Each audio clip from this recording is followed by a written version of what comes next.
உங்களை கொண்டு போய் ஒரு குழியில புதைச்சி தலைக்கு கல்லடிச்சு உங்களை கொள்ளணும். அந்த வார்த்தை லேசான வார்த்தை அல்ல.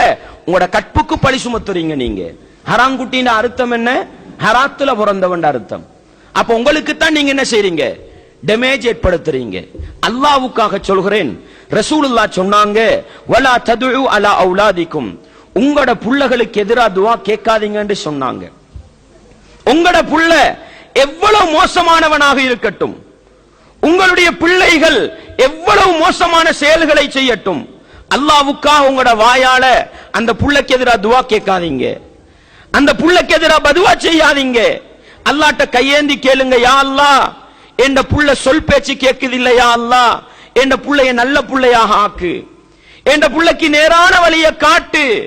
உங்களோட புள்ள வளர்ந்து வந்து உங்களை ஊட்ட விட்டு விரட்டினாலும் அந்த புள்ளைக்கு பதுவா செய்யாதீங்க. அல்லாஹ்ட்ட சொல்லுங்க, யா அல்லாஹ் என்ற புள்ளைக்கு நல்ல ஹிதாயத்தை கொடு, நல்ல நேர்வழியை கொடுன்னு துஆ கேளுங்க. உங்களோட புள்ள படிக்கிறதுக்கு களவு பண்ணுதா, ஓதுறதுக்கு களவு பண்ணுதா, புள்ளைக்கு வாய்க்கு வந்த மாதிரி ஏசாதீங்க, எரும மாடுன்னு திட்டாதீங்க. யா அல்லாஹ் என்ற புள்ளைக்கு நல்ல அறிவை கொடு, யா அல்லாஹ் என்ற புள்ளைக்கு படிப்புல ஓதல்ல நல்ல ஆசை ஆர்வத்தை கொடுன்னு துஆ கேளுங்க. உங்களோட புள்ள தொழ போகுது இல்லையா, அடிங்க, பிரச்சனை கிடையாது. ஆனா வாயால ஏசாதீங்க, புள்ளைக்கு பதுவா செய்யாதீங்க. அல்லாஹ்ட்ட துஆ கேளுங்க, யா அல்லாஹ் என்ற புள்ளைய 5 நேரம் தொழுகிற புள்ளைய ஆக்கிரு. சுருக்கம், உங்களோட புள்ள என்ன தவறு செஞ்சாலும் உங்களோட புள்ளதான் அது, உங்களோட புள்ளதான் அது. அந்த புள்ளைக்கு ஏசி பதுவா செஞ்சு இன்னும் நாசமாக்காதீங்க. அல்லாஹ்ட்ட கையேந்தி கேட்டு, யா அல்லாஹ் என்ற புள்ளைய சாலிகான புள்ளைய ஆக்குன்னு கேளுங்க. ஏன் தெரியுமா? ரசூலுல்லாஹ்ட காலத்துல ஒரு மனிதர் மதுபானம் குடிச்சிடுறாரு. மதுபானம் குடிச்சவருக்கு ஹத் அடிக்கணும். சஹாபாக்கள் என்ன செய்யறாங்க?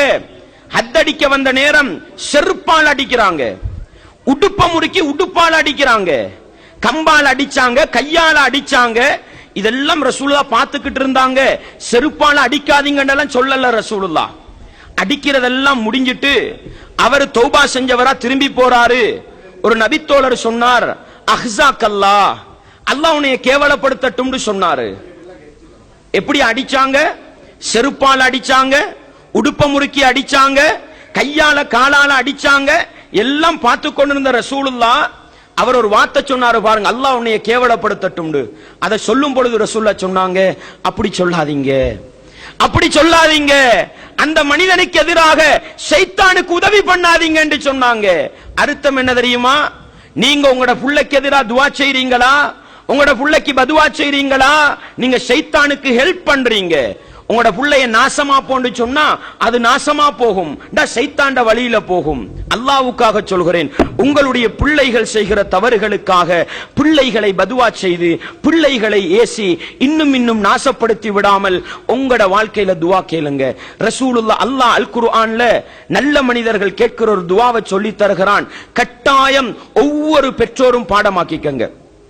ரப்பனா, எங்கள் இறைவா, ஹப்லனா மின் அஸ்வாஜினா வ துர்ரியாத்தினா குர்ரத அயுன், இறைவா எங்களுடைய மனைவிமார்களிலும், மனைவிமாராக இருந்தால் எங்களுடைய கணவன்மார்களிலும், எங்களுடைய பிள்ளை குட்டிகளிலும் கண்குளிர்ச்சியை வைத்து விடு இறைவா.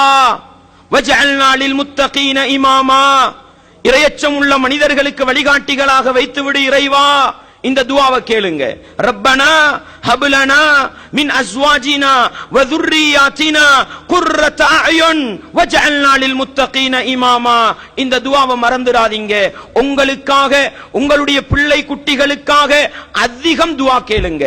எல்லாவற்றுக்கும் மேல்